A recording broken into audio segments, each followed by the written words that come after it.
Hello, and welcome to This Week Explained, the podcast where we dig into all the big world issues. Thank you so much for tuning in.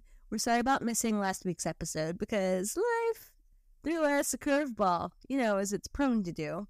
But no worries, we're back now, and we are all geared up and ready to fill you in on this week's insights and analysis about what's shaping our global landscape. I'm Tiana, and I've got my partner in crime, Kervin, right here with me. And our goal is to help you make sense of this ever-changing world we live in. So without stalling any longer, Kervin, what is on your radar this week? All right, we'll get into Russia-Ukraine, but very big news coming out this week. Huge. Yeah. Some would say huge news.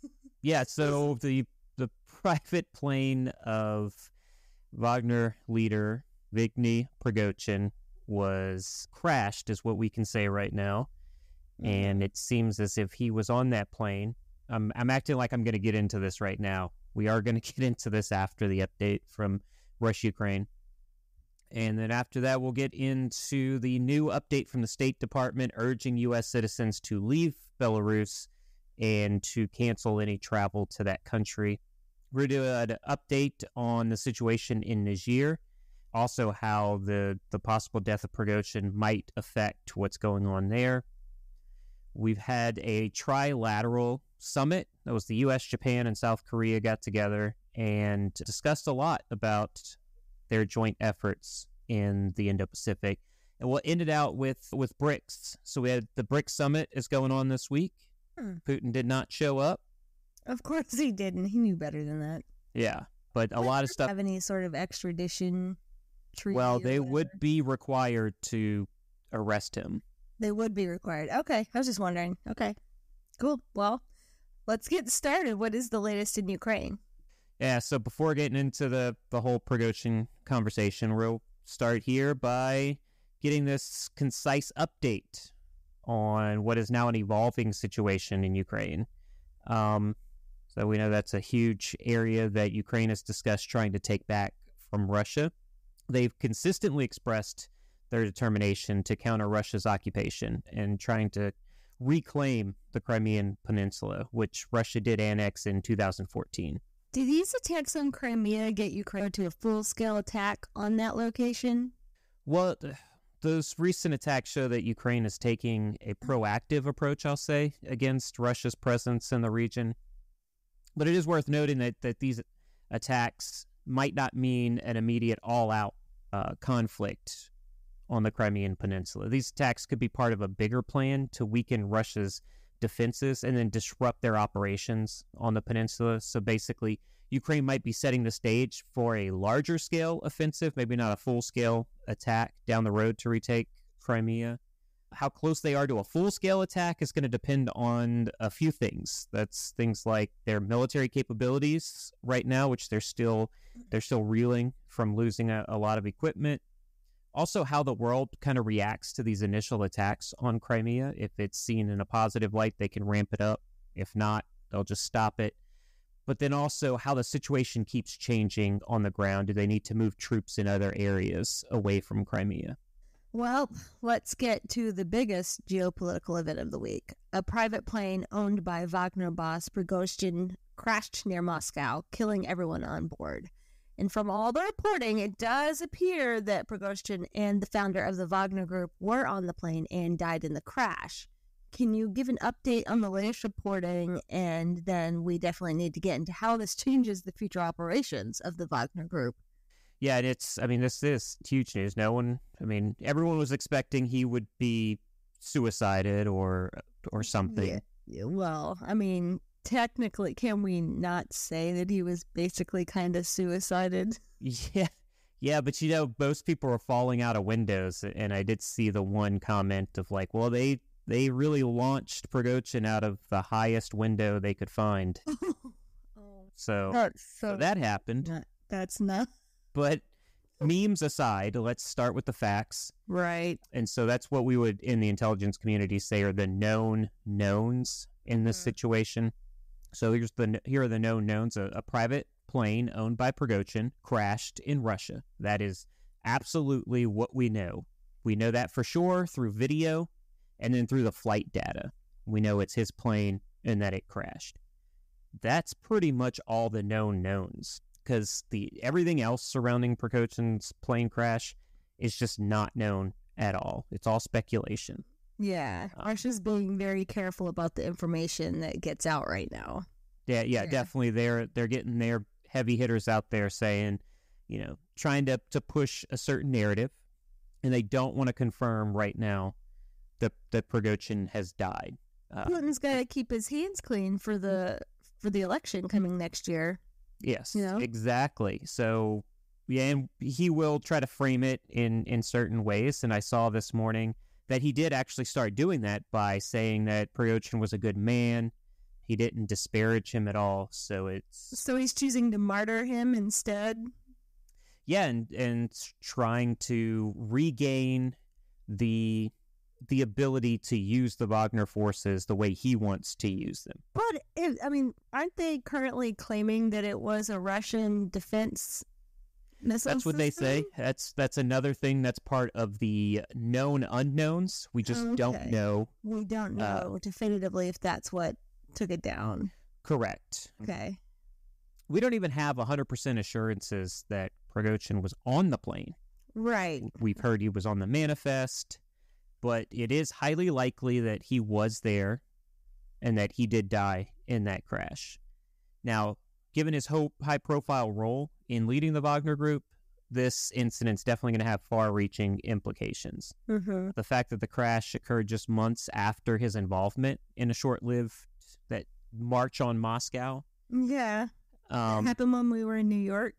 Right, exactly. Yeah, so the fact that it happened just a couple of months after that makes this more than just coincidental, I would say.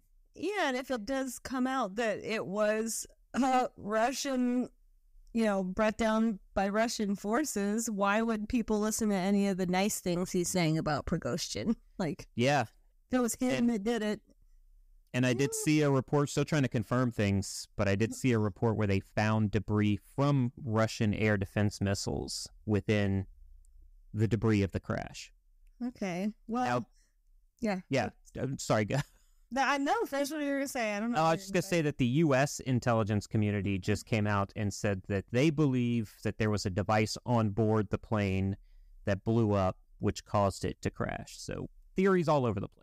Two conflicting theories. Because one obviously would swing things more in the direction that Putin would have wanted to go. Yeah. And the other ones, Well, when we talked about this as it was happening, you made mention of conversations in pro-Wagner Telegram channels about the plane being shot down by Russian air defense systems, which is why I brought it up. Yeah. So did you find anything that confirms this at all? Or did it simply have that mechanical failure and crash that you mentioned? Yeah, this is a good discussion to have. And I'll say, as with anything coming out of Russia, we just have to be very cautious about taking everything we read as fact. That's just not what Russia does that's not what any country does when they're trying to stick to a narrative. So it's not even just Russia. But there are many theories coming out. I talked about a few of them, and so it's kind of hard to keep track.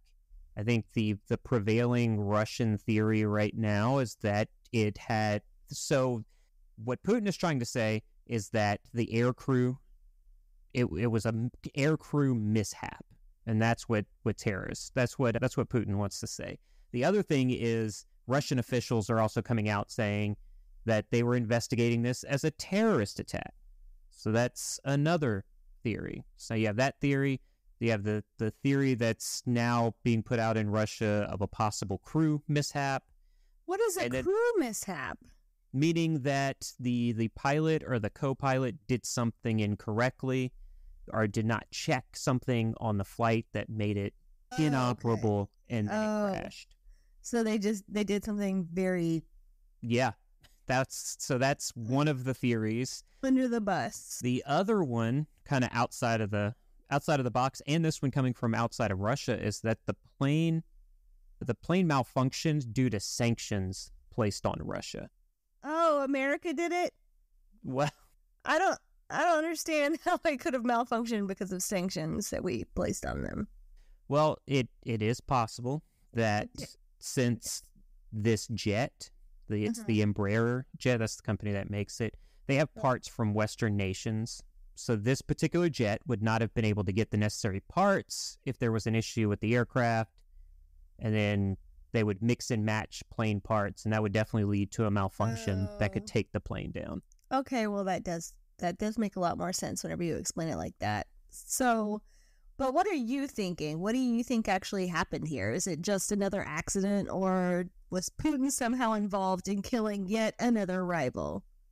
So I'll give my informed opinion, but it's still an opinion here. Right. And then I'll kind of give the reasoning behind that opinion. But I'll also say we may never truly know what happened. Only what Russia puts out publicly. And so we're not going to get all the facts. We all know that's not going to have the full story on everything that happened. But my opinion is that, of course, the plane was either shot down or had something on board that blew up and took it down. And that order, it had to come from Putin. I don't think this was the plan all along. I don't think this is how you wanted to take out. But there's so much going on in the world, and the BRICS summit, and there's the GOP presidential debates, Trump being indicted. The world's talking about so many things that I think Putin saw an opportunity here to eliminate the biggest threat to his presidency. I don't think he's wrong, because I've barely seen it reported. Even as like a hypothetical, he could have crashed, but we aren't entirely sure. I haven't seen anybody reporting on it, really. Like, for a while, it was on all the news pages, but then it just disappeared just as quickly. Yeah, if you hop on, Yahoo or Google News, you're going to see tons of reporting on the Republican presidential debates. Mm-hmm. You're going to see tons of reporting, and we'll talk about this at the end, the things that have happened with the BRICS summit. And you've got to scroll down pretty far to see that this happened. I mean, as it happened, there was a lot of chatter, and we kind of saw a lot of reporting. But then, like you said, after that, it just died off. So what exactly do you think this means for the future of the Wagner Group? Well, the loss of Prigozhin and, the founder and a bunch of other high-up leaders that were it was like 8 other people, right?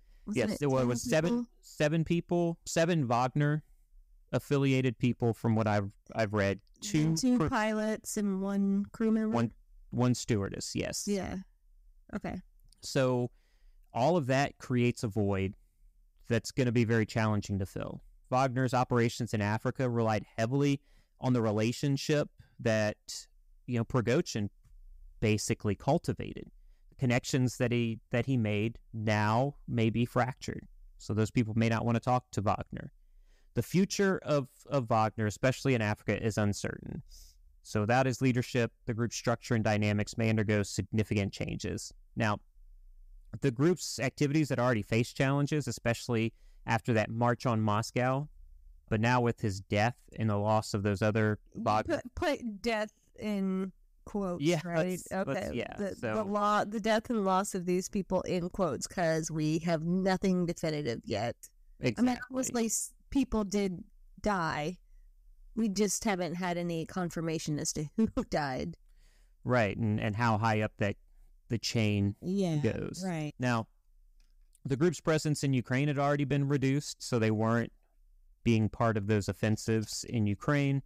And that had happened, for the past 2 months as it sought a new role because Putin was so displeased. So they sent him to Belarus. Right now, what I'm seeing is that reports are indicating that hundreds of Wagner fighters who'd been exiled to the base in Belarus have started to leave the country. And they're saying that this is due to dissatisfaction with the lower pay levels. Now their leader is could have died in a plane crash. Yeah, the person who spoke for him and advocated for him is gone. Their leader. A lot of these guys, this is the only leader that they've known. So we're seeing some reports that those guys are going to relocate to West Africa and continue to fight in West Africa. Right now, it looks like their strength has been reduced by about a quarter from its original number of over 5,000 troops. But as the speculation swirls, and you're going to hear it a lot over the next few weeks about possible replacements for Prigozhin. It's uncertain whether anyone can fill his shoes. We don't even, because Putin's going to put his person in there. Right. Can that person effectively lead the Wagner group like Prigozhin did? I really don't think they will want to listen to him. Right. Whoever they place. Exactly. Their loyalty was with Prigozhin, and if he's not there, their loyalty is gone. Like, what does this person do to earn their loyalty? They're just planted there. We saw that on the march to Moscow. You don't march to Moscow unless you are going to run through a wall for this person. Yeah, they believed in him, so without Prigozhin, the Wagner Group's future is uncertain. It remains to be seen if the organization can continue its activities in Africa and other regions without that guiding force. I'll say the group's fate hinges on a few factors, the main one being who's going to take over. So we'll see who they have, who's Putin's going to put in, and then the other thing is their ability to adapt to that new leadership. That's what's going to get them success or failure. I bet part of the reason why Putin's saying all these nice things about their former leader is it would make it more palatable. Whoever he places in his stead, in Prigozhin's stead, whoever he places at the head of this group, if he's saying nice things about their previous leader, they might be more inclined to trust this new person. Yeah, definitely. But if they also prove that it was Russian military equipment that brought him down, then that would not against what he's trying to do. I don't know. And this is the game that Putin has to play. But I just hope people aren't dumb enough. Well, yeah, I mean, don't believe it. He's lying. And there is, this media silence to anything anti-Putin. So, right? The message that Putin is putting out is what's going to be broadcasted. So Are these forces going to believe that? And if they do, that's going to make it a lot easier for a Putin-led leader to come in and do what Putin wants, which is... So have the Wagner forces put out a statement since they learned of the alleged death of their leader and the founder? Yeah, they did. I'm going to quote them directly because it came from a video that was posted on Twitter where Wagner forces in Belarus said this, and here is their quote. Said, "There's a lot of talk right now about what the Wagner Group will do. We can tell you one thing. We are getting started. Get ready for us." I don't think they believe Putin. Well, I don't think they believe him at all. That quote would definitely lead us down that direction. Yeah. Well, I mean, it will be very interesting to track where Wagner forces stationed in Belarus go after, the confirmation of Prigozhin's death. Speaking of Belarus, the U.S. State Department put out an advisory telling all U.S. citizens to leave the country and to rethink any future travel to Belarus.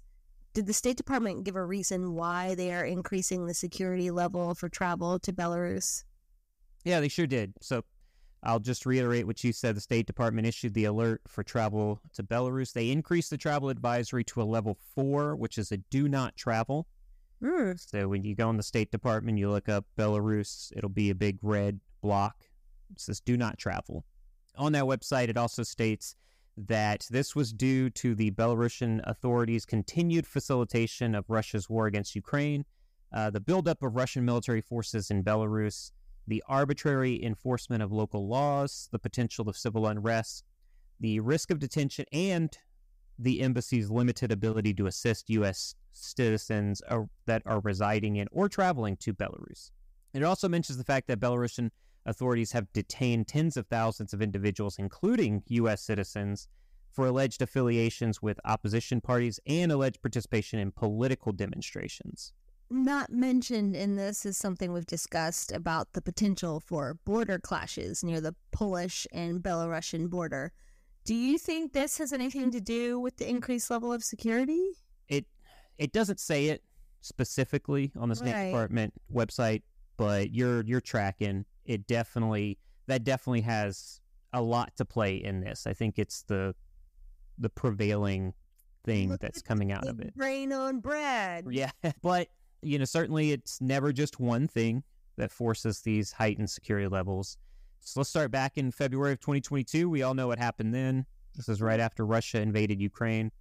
The U.S. ordered the departure of U.S. government employees and the suspension of operations of the U.S. Embassy in Minsk, the capital of Belarus. So this action makes it very difficult to support U.S. citizens when traveling to Belarus. So you couple that with the possibility of armed conflict along the border, and it's just best to dissuade all Americans from traveling to that country. What would you tell someone who has to travel to Belarus, maybe for business, or they have family there that they want to visit? Except for don't go. Except for don't go. Which, who am I to say that? I've been so many countries I should not have been in. Well, you had to. Don't. Right. Like, what are you talking about? You had to go. They required your presence.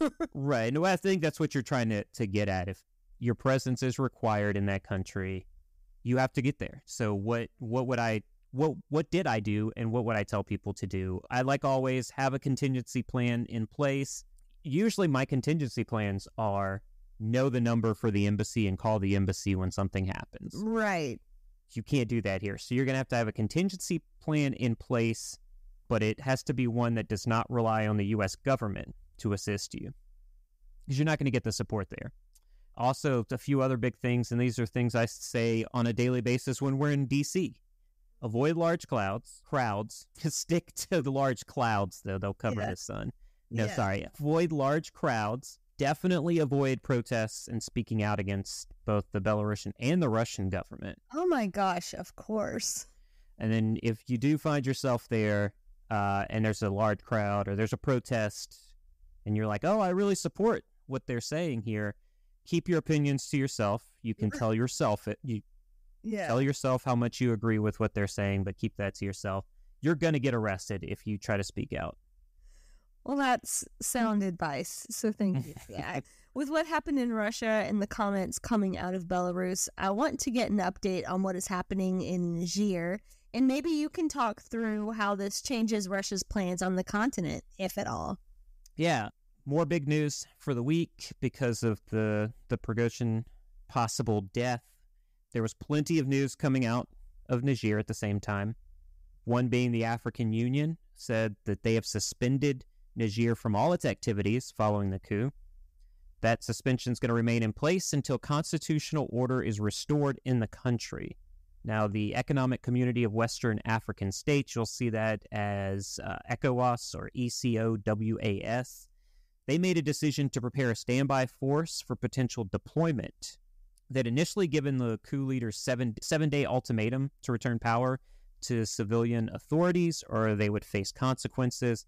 In those consequences, they said that would be military action. Now, Niger's military ruler, that's General Abdurrahman Chiani, it's the guy that took power in the coup, indicated that neither the junta nor the people of Niger desire conflict and remain open to They do remain open to dialogue.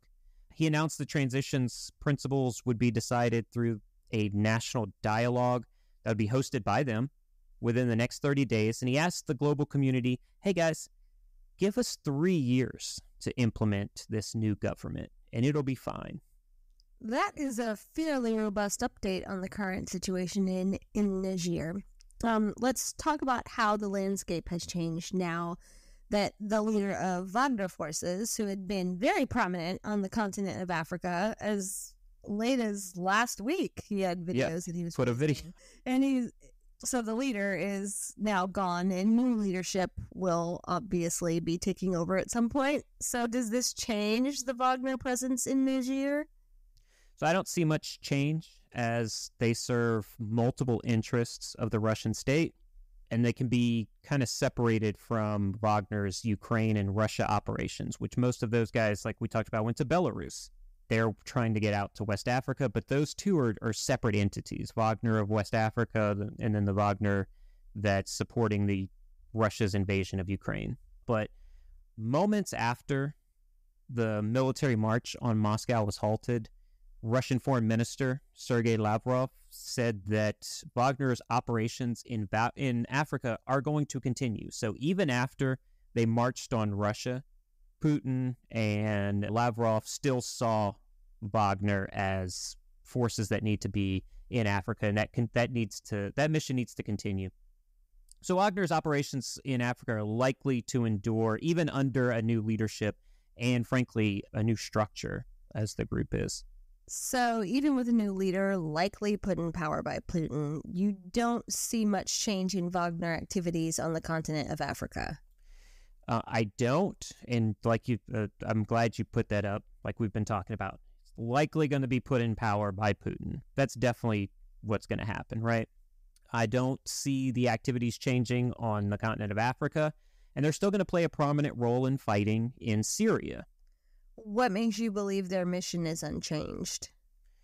Well, it goes back to what I said that you pretty much nailed. The new Wagner leader is going to be placed by Putin, or at the very least, that person is going to be a Putin supporter. Africa is very important to Russia.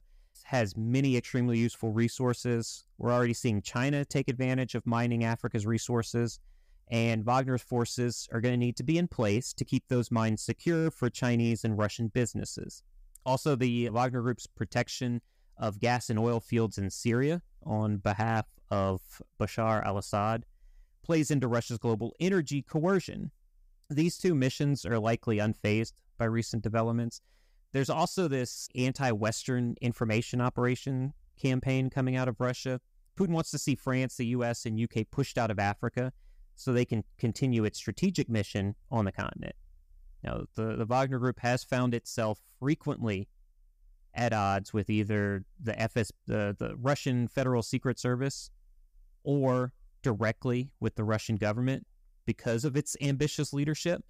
So now Putin can kind of regain influence within the group and refocus that mission, and this will be especially noticeable in Africa. This would be an interesting development as the death of Prigozhin really does change the geopolitical landscape across multiple continents.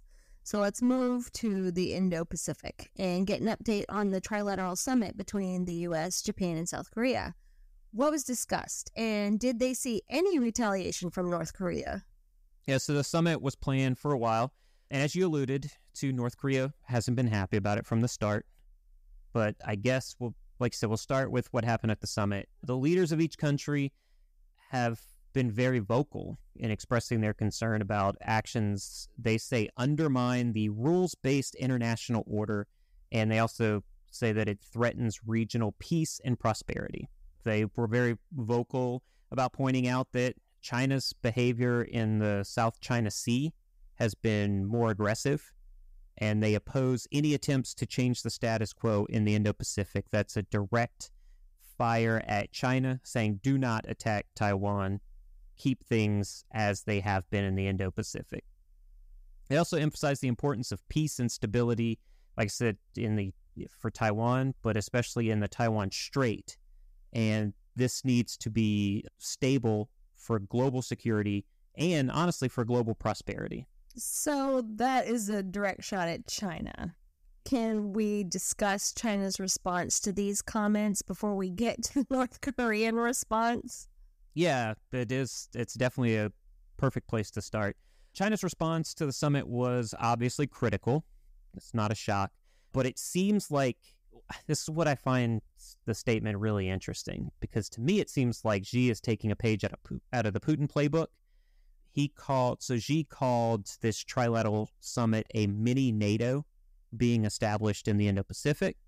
As we've discussed before, this is the reasoning that Putin gave for invading Ukraine. NATO, he says, had been knocking on the door of Russia, its sovereignty. Sounds to me like Xi is working through how he plans to frame an invasion of Taiwan as protecting the sovereignty of China, perhaps. Yep. Now, let's discuss North Korea's actions, as they were more tangible than just words. What can you tell us about how Kim Jong-un reacted? Yeah, so let's get into the direct actions from North Korea, and then we'll briefly discuss another failure from North Korea that they even came out and admitted that it was a failure again. And then we'll get into the BRICS discussion to close out the episode. But Kim Jong-un ordered a ballistic missile launch towards Japan, as they tend to do when any activity in the region involves the United States. Another interesting action was that North Korea decided to use this time frame of this event to launch its second attempt at a spy satellite. I like how you called it an attempt. That's all it was. An attempt at a spy satellite. Because once again, it failed. Because it was made out of spaghetti. Spaghetti. Now I picture a launch of a plate of spaghetti into the... It didn't work this time. Darn. Thought we had it this time. Besides the spaghetti into the Korean peninsula, another interesting thing about this satellite launch is that North Korea actually told each one of the nations, so South Korea, Japan, and the U.S., that they were going to perform this launch.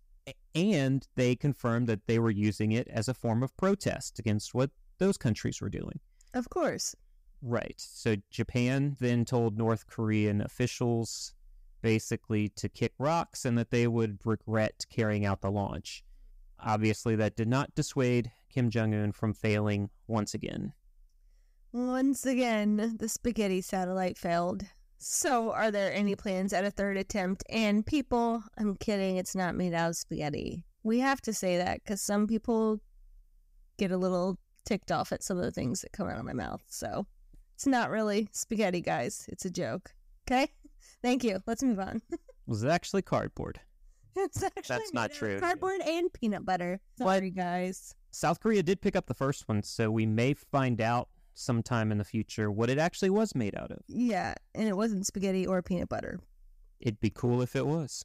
Yeah. But you asked about a third attempt, right? And... Did I ask? I don't know. Yeah, I think you did. You've lost it. Tina is not feeling well. I have the worst sinus pressure, so the fact I'm getting through this recording, I'm actually kind of proud of myself. I don't sound as sick as I thought I would, but my face is pounding. I feel like I have like an elephant sitting on my occipital bones. Now, I was about to hit the hand clapping or a sound effect like that, but we don't. Do you want the dramatic music? For what? For making it through the podcast. Oh, yeah. We can celebrate at the end, though. Let's get through this. Let's get through this. But yeah, so are there, and I didn't finish, asking the question, I don't think. Are there plans for a third attempt to release a satellite? Yes, there definitely is. So Kim has made it known.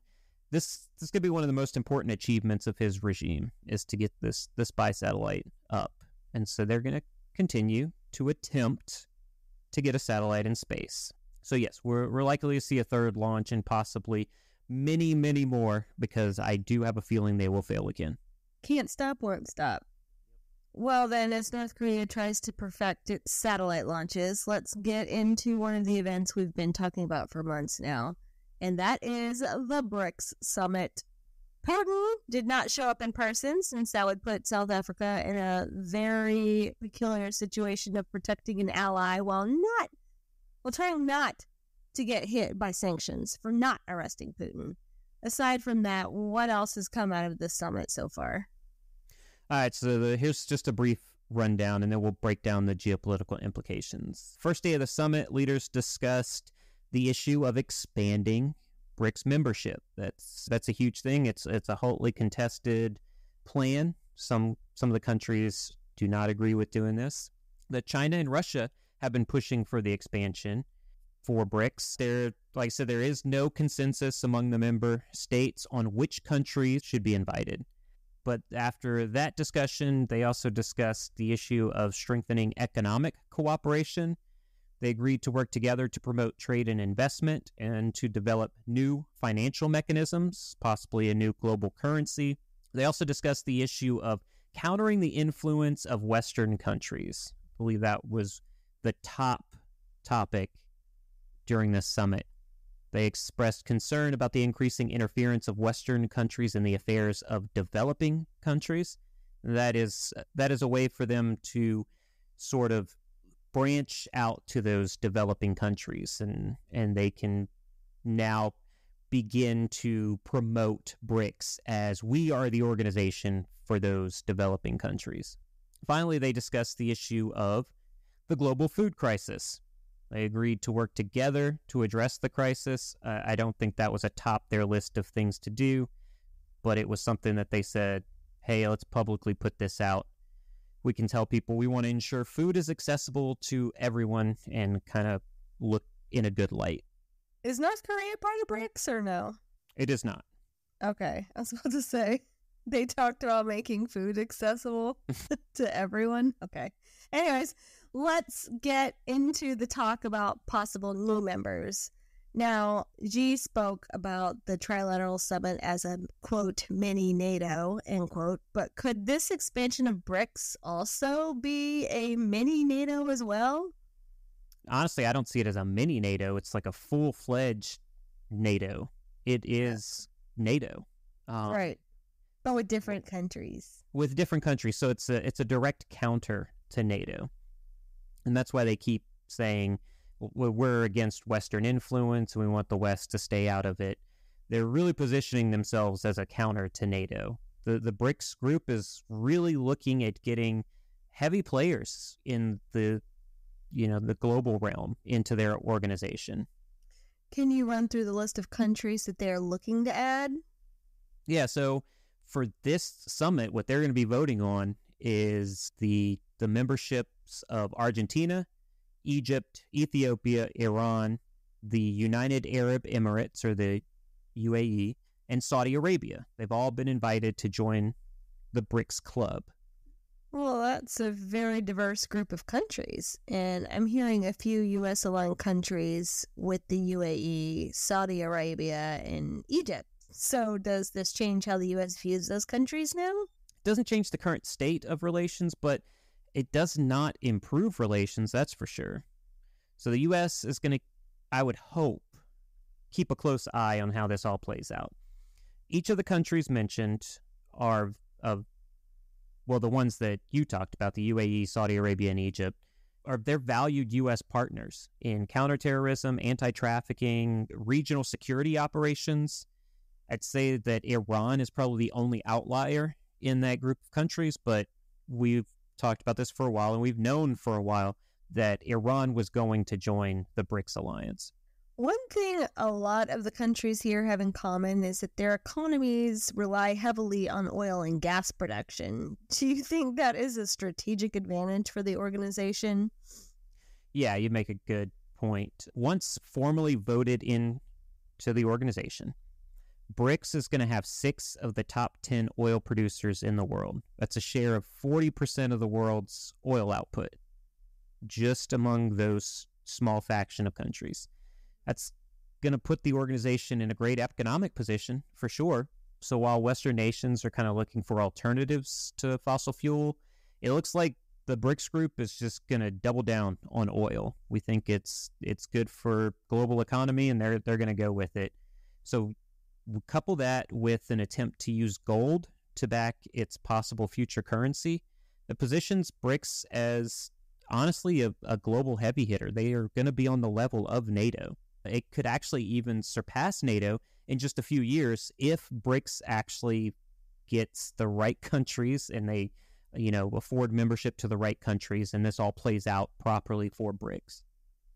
Do you think NATO and the U.S. would then see BRICS as a threat to Western democracy?